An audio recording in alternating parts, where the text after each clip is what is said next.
오늘 우리가 묵상하는 요한계시록 5장은 어제 4장에 이어서 하늘에서 시작되는 예배의 원형을 뜻하고 있습니다. 주님께서 교회를 세우신 이유는 예배를 드리기 위해서입니다. 주님께서 교회를 이어가시는 이유는 예배자들의 행보를 이어가시고 싶어 하시기 때문입니다. 교회라는 형태, 교회라는 그 시설들, 여러 가지 모습들이 다를 수 있지만 지난주까지 계속 묵상했듯 7교회의 모습이 굉장히 다양하지만 주님께서 원하셨던 것은 사랑이었고 그 사랑이 각 교회마다 어떻게 뿌리 내려가고 열매 맺을지를 기대하시는 것이 예수님께서 교회를 세우신, 하나님께서 예수를 통하여 교회를 세우신 이유라는 것이죠. 오늘 말씀은 두루마리를 보여주는 것으로 시작을 합니다. 두루마리가 그냥 있는 것이 아니라 안팎으로 썼을 정도로 빼곡하게 꼼꼼하게 빈틈없이 쓰여졌는데 7인으로 봉인이 되었다라고 이야기를 하죠. 정말로 빈틈없이 빼곡하게 쓰여졌음에도 불구하고 이 풀 수가 없어서, 뗄 수가 없어서, 볼 수가 없어서 울고 있는 요한의 모습을 그리고 있는 겁니다.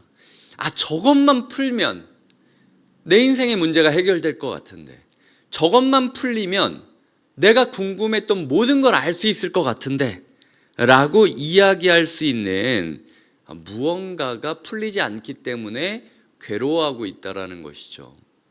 교회는 답답하기 때문에 울 수 있는 곳이 교회여야 됩니다.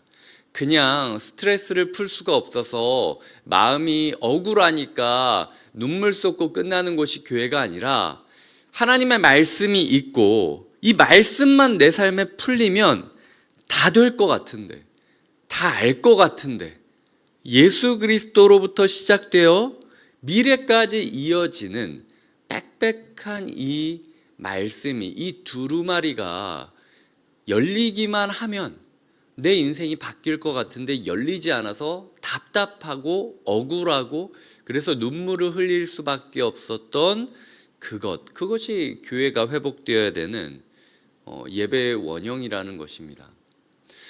우리 교회에 오면 올수록 내가 성경을 이렇게 몰랐나? 성경이 이렇게 빽빽했는데 내가 왜 이거를 20년, 30년 신앙생활하면서 놓치고 있었지? 억울함이 느껴져서 도대체 내가 여태까지 뭐 했는 건가? 라는 생각이 느껴져서 울 수밖에 없는 곳이 저는 우리 교회가 되어야 된다고 생각해요. 하향 평준화처럼 처음에는 유치부 아이들 가르치는 것처럼 동화처럼 천천히 그냥 중요한 부분만 딱 집어서 이야기하는 게 맞죠. 하지만 빈틈없이 쓰여진 것이 말씀인데도 불구하고 여전히 내가 유치부 때 신앙생활, 어린이부 때 신앙생활, 30년, 40년에 처음 예수를 믿었을 때 들었던 신앙생활로 멈춰 있다라는 것은 얼마나 슬픈 일입니까? 목사님들이, 신학 교수들이 20, 30년 동안, 3, 40년 동안 놀고 먹는 게 아니에요. 끊임없이 말씀을 공부하고 연구하고 발표하고 이야기를 나눕니다. 그 결과들이 이제는 인터넷으로도 책으로도, 저도 요한계시록 준비하다 보면 참고 서적만 지금 10권이 넘습니다. 외국어로 된 서적까지 치면은 더 되죠. 근데 그럼에도 불구하고 우리가 이해하는 요한계시록은 예전에 다미선교에 오고 1998년도 때 우리가 세기 말이니 이제 휴거가 오느니 이 정도의 지식으로 머물러 있다면 그 비극입니다. 이거 우리의 마음 가운데 이 억울함을 회복해야 된다.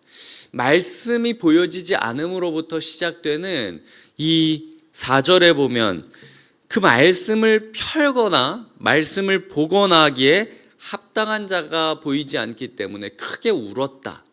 이 울음이 우리에게 회복되어야 된다라는 거죠. 주님 너무 화가 납니다. 말씀이 보이지 않는 게 너무 화가 납니다. 라고 기도할 수 있어야 된다라는 거죠. 그 기도, 그 말씀을 향한 억울함으로 달려드는 예배는 어떻게 채워지느냐? 보시면은 8절에 그 두루마리를 취하심에 내 생물과 24 장로들이 어린 양 앞에 엎드려 각각 검은고 향이 가득한 금대접을 가졌으니 향은 성도의 기도들이다. 그 네 생물은 4장에서 나왔던 생물입니다. 4장 7절에 보면 첫째 생물은 사자, 둘째는 소, 셋째는 사람, 넷째는 독수리. 주일날에도 잠깐 이야기 드렸지만 이거를 에스겔로부터 시작되는 계시의 모습들, 사복음서라고 이야기하는 사람들도 있고 그 복음을 통하여 전해주시는 예수 그리스도의 네 가지의 얼굴이다라고 이야기하는 사람들도 있습니다. 여튼 복음이 주는 다채로움과 감격을 뜻하는 거죠. 그 복음이 주는 다채로움과 감격의 예수의 모습을 함께하는 24 장로들, 교회 리더십들이 어떤 모습을 가지느냐? 검은고, 찬양. 정말 전력을 다하여 찬양을 회복하는 거죠. 그리고 향, 이 향은 성도의 기도. 즉 말씀이 풀리지 않는다라는 것으로부터 시작되는 억울함을 가진 교회는요, 찬양과 기도에 매진할 수밖에 없다라는 것입니다. 저는 그게 우리 교회의 핵심이 되어야 된다고 생각해요. 그게 요한계시록이 말하고 있는 교회다움의 포커스입니다. 우리가 예배를 예배답게 드리고 있는가라는 부분에 있어서 사실 곁에 있는 교회가 뭐 하고 있습니까? 라고 물어본다면요, 저희 예배 드리는 거 말고 사실 하는 게 있습니까?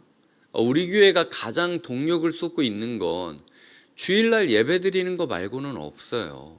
근데 우리가 진짜 이 예배에 있어서, 특히 찬양에 있어서 우리가 검은고를 다 각자 24 장로들이 준비해서 하나님께 한 목소리로, 한 음율로, 한 멜로디로 우리가 예배를 드리는 것이 곁에 있는 교회의 예배인가에 대해서 고민을 해보셔야 됩니다. 이 찬양에 대해서 우리가 포기하는 순간 다 포기하는 거라는 거예요. 요한계시록이 추구하는 하나님을 사랑하고 말씀의 억울함을 가지고 적극적으로 달려드는 예배가 찬양과 기도로 이루어져야 되는데, 우리의 찬양이 진짜 회복되어져 있는가? 우리 교회가 찬양에 있어서 정말 물러서지 않고 달려가고 있는가? 저는 진짜 많이 달려왔다고 생각합니다. 정말 박수 쳐주면서 조금만 더 가면 된다라고 이야기하고 싶어요. 콰이어 한 명 한 명이 세워지기까지 얼마나 많은 일이 있었고, 그리고 그 과정 가운데 우리가 참 여러 번 꿈을 꾸고 도전하면서 여기까지 오지 않았습니까? 이런 부분들이 세션이나 콰이어나 인도나 방송이나 그리고 예배의 흐름을 여기까지 이어가기 위해서 두세 달 전부터 묵상하고 같이 꿈꾸면서 예배를 준비하고 있는 이 과정이나 이것들이 지금 우리가 나간 길이라는 거예요. 근데 만약 어떤 이유로든 우리가 이걸 포기하는 순간 곁에 있는 교회가 여태까지 왔던 길이 다 무너지는 겁니다. 우리 교회가 했던 일이 무엇입니까? 예배 세운 것이 전부라고 생각하셔야 돼요. 동시에 지금 우리 교회가 세운 두 번째 부분은요, 금요기도예요. 우리가 금요일 날 어떤 부분을 포커스를 두고 있습니까? 금요 기도회라면 기도회답게 보내자라는 게 포커스였습니다. 그래서 대부분의 교회에서 금요 기도회를 드릴 때 똑같이 그냥 찬양하고, 찬양 10분, 20분, 설교 30분, 그리고 기도 10분, 20분, 그리고 그냥 끝내버리면, 아니 내가 금요기도에 왔는데 여기서 왜 굳이 설교를 한 번 더 들어야 되나 라는 고민이 있지 않습니까? 그래서 우리 교회 같은 경우는 금요기도에는 진짜 기도하는 시간으로 가지자는 거예요. 근데 이 기도의 시간이 길다라고 느껴진다면 문제가 있다라는 거죠. 기도의 시간에 예를 들어 김한 강도사님이나 인도하는 분들이 우리는 찬양을 더 늘리고 싶다, 아니면은 우리는 기도보다 찬양을 더 많이 하고 싶다, 아니면은 우리는 기도 시간이 너무 기니까 설교라도 해줬으면 좋겠다라고 하는 순간 이 성도의 기도가 채워져야 되는 두 가지 부분에 한 가지 부분이 무너져 있다라는 거죠. 그래서 금요일을 통하여 기도의 향을 채우고, 그리고 그 향을 피우면서 주일날까지 이어져 가는 감격의 그 루틴이 만들어져야 된다는 거죠. 예전에 성막을 보면요, 그 향을 24시간 계속 켜놓게 되어 있었습니다. 그래서 지성소는 항상 기도로 채워져 있었어야 돼요. 오늘 우리가 이 새벽에 나온 거는요, 내가 이렇게 나오면 하나님이 내 문제를 해결해 주시겠지, 이건 두 번째 문제입니다. 내가 이렇게 기도의 향을 24시간 교회에 채워 놓아야, 가정에 채워 놓아야 하나님께서 임재하실 거라는 확신이 있기 때문에 우리가 기도하러 온 거예요. 주님, 제가 기도를 채웁니다. 주님, 이 지성소 가운데 임하여 주시옵소서. 가득 채운 내 삶 가운데, 가득 채운 우리 교회 가운데 임해달라고 기도하는 것이 우리 교회의 예배가 되어야 된다는 거죠. 즉, 우리 교회는 말씀의 억울함을 가지고 울 수 있는 교회가 되어야 되고요. 두 번째로는 찬양과 기도에 모든 것을 걸 수 있는 교회가 되어야 됩니다. 사실 초대교회가 했던 여러 가지 프로그램들과 구제의 모습이 있지만 초대교회가 집중했던 것은 딱 이 예배의 모습밖에 없었음을 기억하셔야 돼요. 마지막 세 번째로 이야기 드리고 싶은 거는요, 이 예배 순서가 어떻게 되느냐라는 부분인 거죠. 이 요한이 크게 우니까 장로 중에 한 사람이 5절에 말합니다. 울지 말아라. 유다 지파의 사자 다윗의 뿌리가 이겼다. 예배가 예배다울 수 있는 시작점이 누굽니까? 예수님이 이기셨다라는 거예요. 여러분이 애쓰기 때문에 하나님이 봐주겠다는 거 아닙니다.